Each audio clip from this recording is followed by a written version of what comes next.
Good evening. So today's topic is how to design your life your way.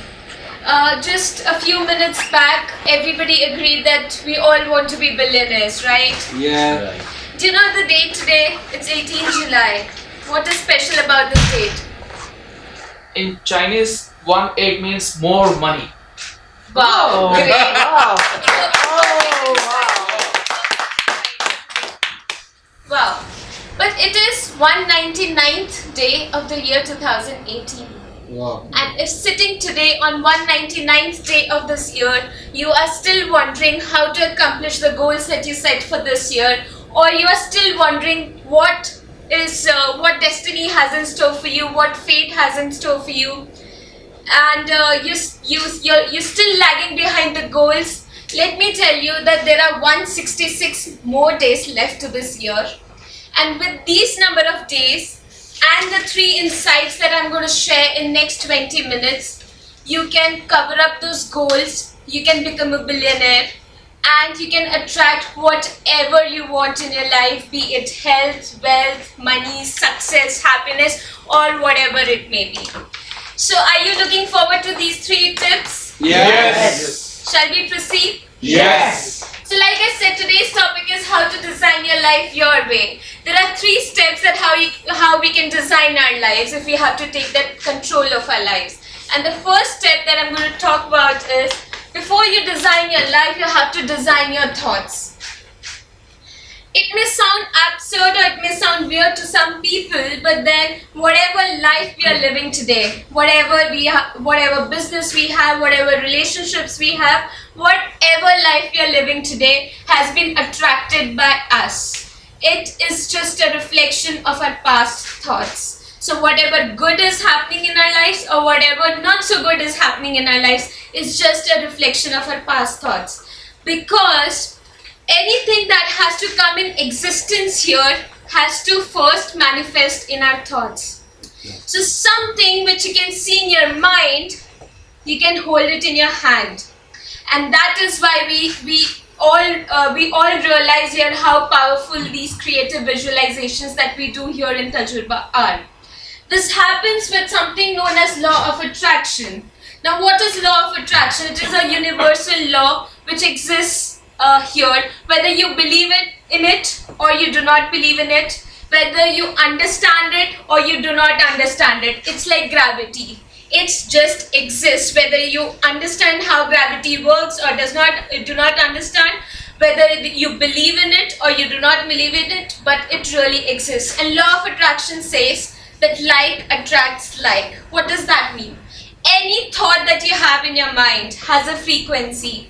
And when you create a thought in your mind, that frequency goes to the universe, attracts everything that has the same frequency like your thought, and it brings back everything to you in the form of people, objects, circumstances, situations. So whatever you think, you actually get that. There is another significance of this thought, okay? So there's a lot of buzz about power of subconscious mind. I'm sure everybody would have heard subconscious mind, but what exactly is subconscious mind? So our brain is basically divided into 2 parts, conscious mind and the subconscious mind.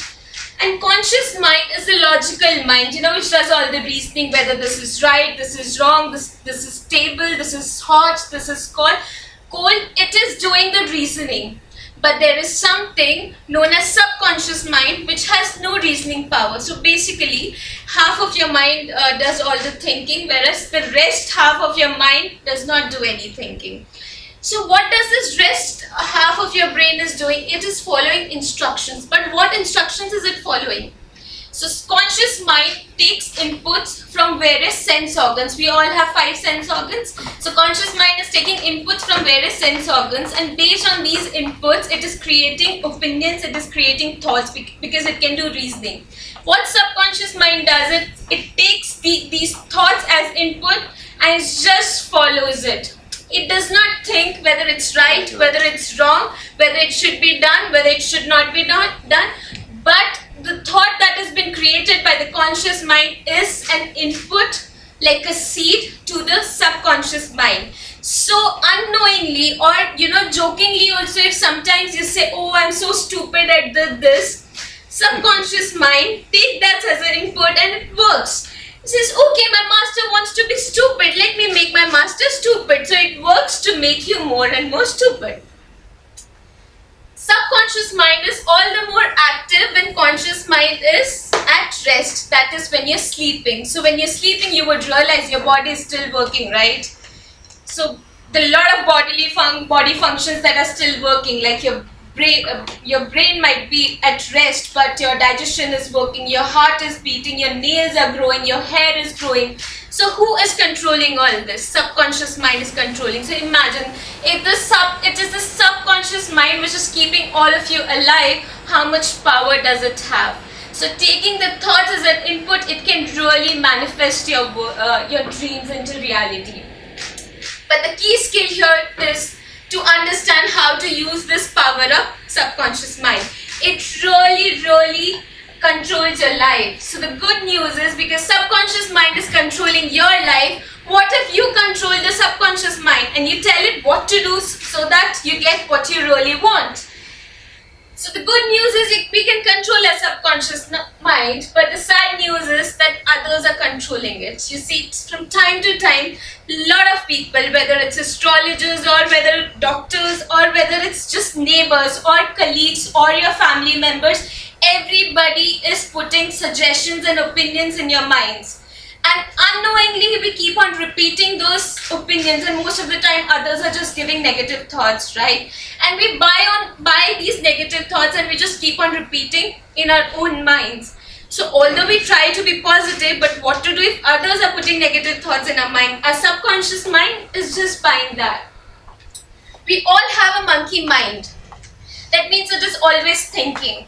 When it is always thinking, that means we are always creating something in our life, right? So what happens when others are giving these negative suggestions to us? Our mind is constantly auto-playing those suggestions. Like, for example, let me tell you a story. There was a person who wanted a miraculous power of walking on the water. He wanted to learn this power, and somebody suggested that you go up to the Himalayas. There's a saint there who would teach you the secret of this power. He went from south to the Himalayas, and he went to the saint and he said, I want to learn how to walk on the water. The saint said, why do you want to walk on the water? Because this is such a useless skill. Today you might walk on the water, tomorrow you might have boats. Then it will be like a completely useless skill, right? He said, no, I really want this and I want to learn this skill. So the saint said, okay, I know the secret to how you can walk on the water. You do one thing, go back tomorrow morning, take a dip in the water and come to me. I will tell you the secret. The person went back, next morning took a dip in the water, came to the saint, and the saint said, I'm going to give you a mantra. The mantra is Astoma Sadgamya. Recite this mantra every morning 3 times and do it for 30 days and you will be able to walk on the water. But the only condition is that when you're chanting the mantra, you should not think of monkeys. While going back, the person said, the saint was so stupid. He gave me this formula for free. He didn't even charge. And what kind of thing he's saying? Why will I think of monkeys, So next morning he got up, he took a dip in the holy water and sat to recite the mantra, and what came to his mind? Monkeys. So he went back, took a dip in the water again, and he again sat to chant the mantra, and what came to his mind again? Monkeys. And after 30 days he went back to the saint. He said, forget the supernatural power of walking on the water, just take these monkeys away from my mind. So you see, because whatever people say, like for example, I love eating mangoes, but somebody said mango has a lot of calories. Now, whenever I eat mango, the only thing that comes to my mind is not the taste or not the nutrition or vitamin C or whatever, but the calories. So the moment I create these thoughts in my mind, what I'm not taking the nutrition of the mango, what I'm only taking in my body is the calories of the mango. So the only way to control these negative thoughts that people are putting into your mind is to create abundance of positive thoughts. And just to let you know, which is a good news for everybody, that positive thoughts are 100 times more powerful than a negative thought. So to overpower hundreds of negative thoughts that seep in every day in our minds, you just need one positive thought. But to create this positive thought, we have to create an affirmation and we have to repeat it every day for ourselves. Creating affirmation is also an art, but again, that's a huge topic, so probably sooner I'll have a session on that. Maybe you guys can attend that. But moving to the second point, that once you have... Yes, sir, please. First of all, tell us about mango. Mango. What is the positive thought to remove that calorie thing? Because I have to suffer with that. The mango is very rich in vitamin C, and mango has a lot of fiber, and mango is healthy overall. And mango This is the affirmation. Mango is healthy. Mango is healthy. Okay, mango. Short and perfect affirmation for mango. Right. After we've created the thoughts and universe is working to create what we really want to, what is the next step? The next step is if we really want to design our life our way, we need to design our day. Unfortunately, good days do not happen by accident. We ourselves have to take responsibility of them.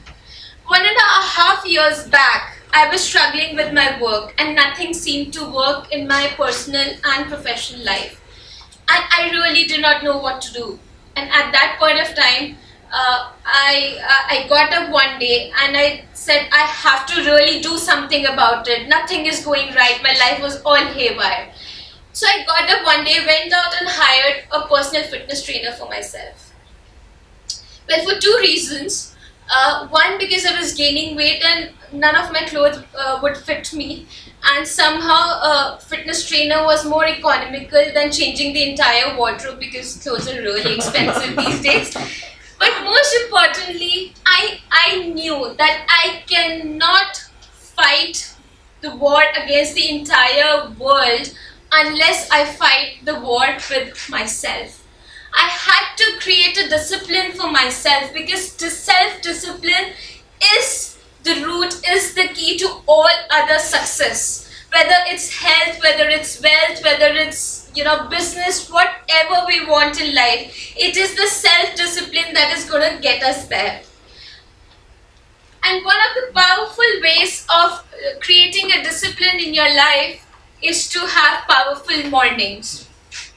They say if you can have a good morning, you can have a good entire day. So, but what happens is these days, the moment we get up, we roll out of the bed and we instantly reach out to our cell phones. And once we reach out to our cell phones, what we see is emails, messages, notifications that have popped up overnight. When we do this, what we are entering is into a reactive mode. And we are responding to the priorities or the requirements of other people. Whereas in the morning, we have to be in a proactive mode if we have to be really successful.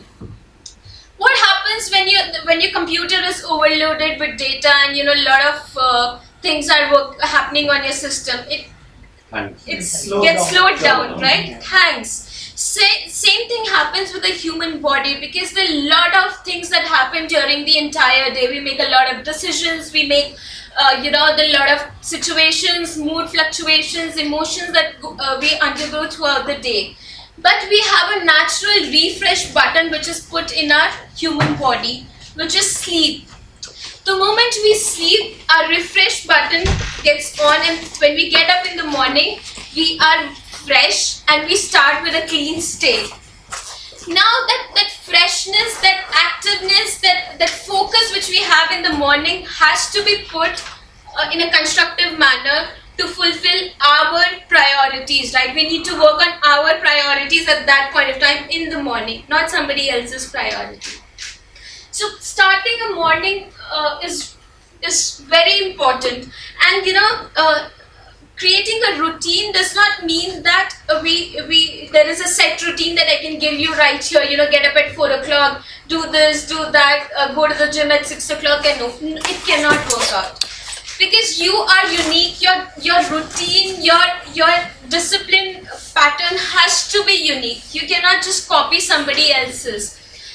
We, especially in India, we like to copy things. We like to imitate people.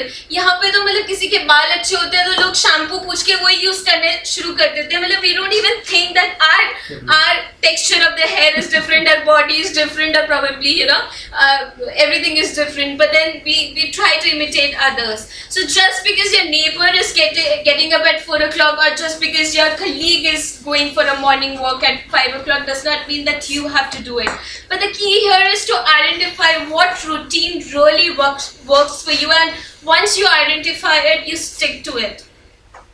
And even if you are not a morning early riser, even if you're not a morning person, everyone has a morning.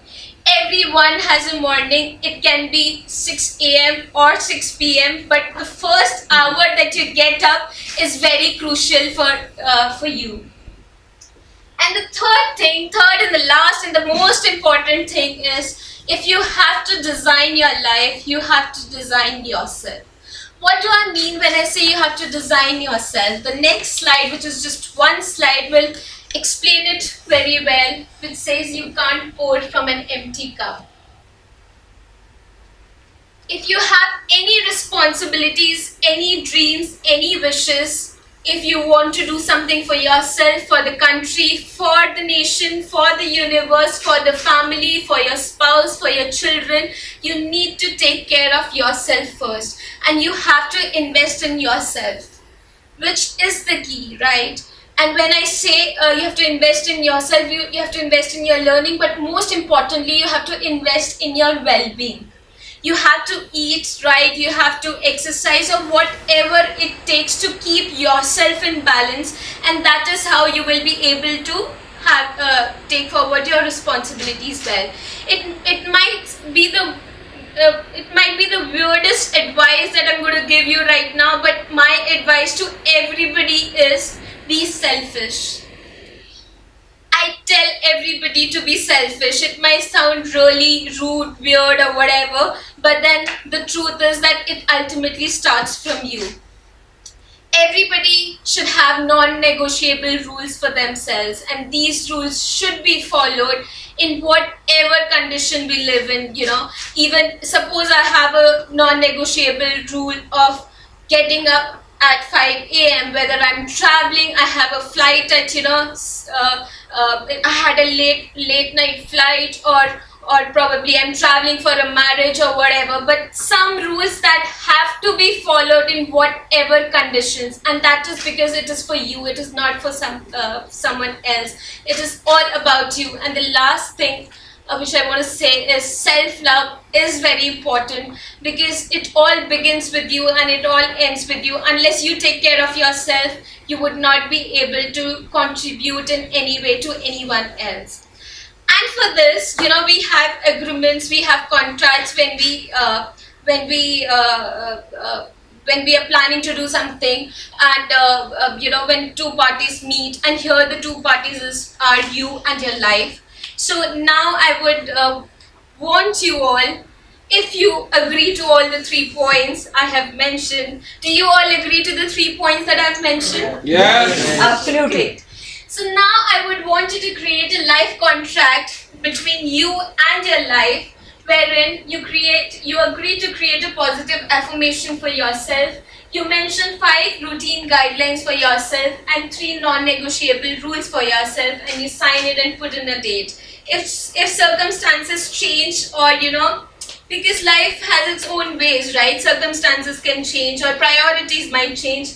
You agree to create a new life contract and abide by the new contract. And now towards the end, I would want to share this contract with you all. Thank you so much. Wow.